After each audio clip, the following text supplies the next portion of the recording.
안녕하세요 여러분. 오늘의 흥미로운 영상 내용은 애플의 AI 기능 공개와 아이폰 판매 전망에 대한 분석, 그리고 트럼프 경선 마지막 주에 해리스의 근소한 차이로 앞서에 관한 것입니다. 우선 좋아요 버튼을 누르고 채널 구독 및 알림 설정도 잊지 마세요. 여러분의 관심과 지지가 저희에게 큰 힘이 됩니다. 첫 영상은 애플이 새롭게 공개한 AI 기능과 아이폰 판매에 미칠 영향을 분석해 보겠습니다. 애플의 AI 기능이 어떤 의미를 가지고 있고 투자자들이 아이폰 판매에 대해 어떤 생각을 하고 있는지에 대해 다루고 있습니다. 애플은 최근 아이폰 사용자들을 위한 새로운 AI 기능인 애플 인텔리전스를 발표했습니다. 이 기능은 챗GPT와의 통합, 개인화된 이모티콘, 제작 등을 포함하고 있어 많은 주목을 받고 있습니다. 하지만 이 기능들은 아직 대중에게는 완전히 공개되지 않았고 iOS 18.2 개발자 버전을 통해서만 일부 개발자들이 사용할 수 있습니다. 애플 인텔리전스는 사용자들이 더 나은 사진 검색 기능을 이용하고 시리가 더 똑똑해지는 등 다양한 AI 기반의 사용자 경험을 제공합니다. 하지만 이번에 공개된 AI 기능들은 iOS 18.1 일반 사용자 버전에는 포함되지 않았으며 애플 디벨로퍼 프로그램에 가입한 사람들만 사용이 가능합니다. 또한 최신 모델인 아이폰 15 이상 기기를 보유해야만 이 기능을 제대로 활용할 수 있습니다. 애플은 이번 AI 기능 이전 아이폰 모델 사용자들에게 최신 모델로 업그레이드할 동기를 제공할 것으로 기대하고 있습니다. 현재 애플은 여전히 세계에서 가장 가치 있는 기업으로 시가총액이 약 3.5조 달러에 달합니다. 하지만 올해 S&P 500과 내지대 컴파젓 지수와 비교했을 때 애플의 주가는 다소 뒤처져 있습니다. S&P 500과 나스닥이 각각 21% 이상 상승한 반면 애플의 주가는 올해 들어 19% 상승에 그쳤습니다. 특히 아이폰 16의 판매 주문과 새로운 AI 기능에 대한 소식이 전해지면서 애플의 주가는 10월 23일에 2.2% 하락하여 230.76달러에 마감되었습니다. 투자자들은 애플의 새로운 AI 기능의 아이폰 판매량을 급격히 늘릴지에 대해 확신하지 못하고 있는 상황입니다. UBS 분석가들은 2024년 9월 분기 아이폰 판매량이 작년과 크게 다르지 않을 것이라고 전망하고 있습니다. 이는 애플이 AI 계획을 발표한 이후 많은 관심을 받았음에도 불구하고 아이폰 판매량이 급격히 증가하지 않을 것이라는 신중한 예측입니다. 특히 2025년에 있을 것으로 기대되는 아이폰 업그레이드 슈퍼사이클에 대한 낙관론에도 불구하고 애플의 AI 기능이 단기적으로는 큰 변화를 가져오지 않을 수 있다는 입장을 취하고 있습니다.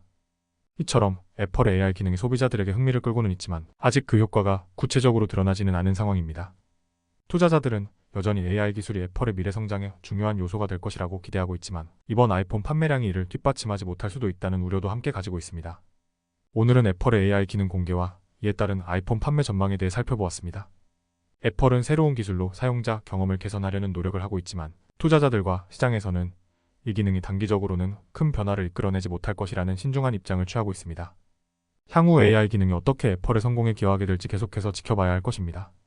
다음 영상은 도널드 트럼프 전 대통령이 카말라 해리스 부통령과의 경선에서 근소한 우위를 점하고 있다는 내용을 전해드리겠습니다.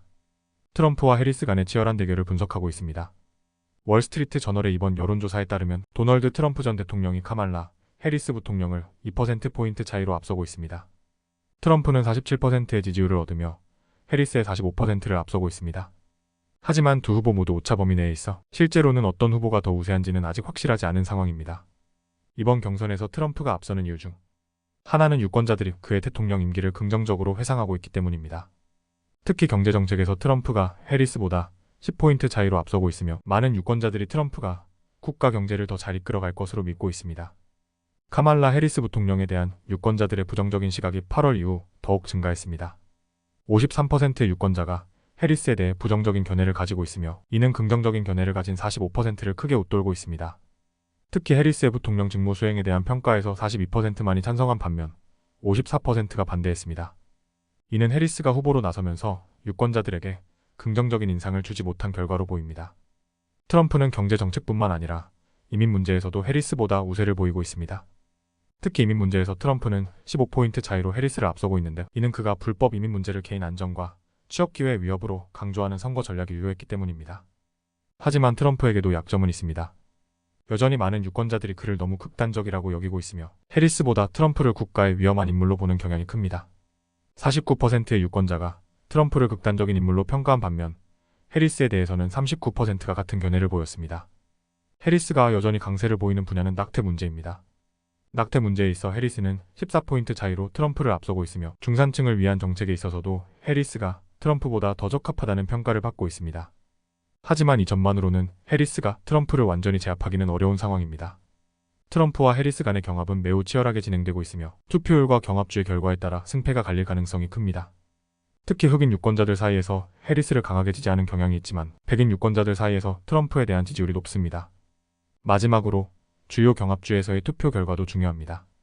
미시간, 위스콘신, 네바다와 같은 주에서는 선거일 당일에도 투표 등록이 가능하므로 이러한 주들의 유권자들이 어떻게 행동할지가 선거의 결과를 결정짓는 중요한 요인이 될 것입니다.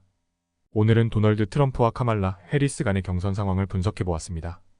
트럼프가 해리스를 근소하게 앞서고 있지만 여전히 결과는 불투명한 상태입니다. 두 후보 모두 유권자들의 지지를 얻기 위해 치열하게 경쟁하고 있으며 앞으로의 선거 운동이 어떻게 전개될지 주목할 필요가 있습니다. 오늘은 여기까지입니다. 다음 영상에서 더 유익하고 흥미로운 내용으로 찾아뵙겠습니다. 이 영상은 투자 의견이 아닙니다. 매우 고맙습니다.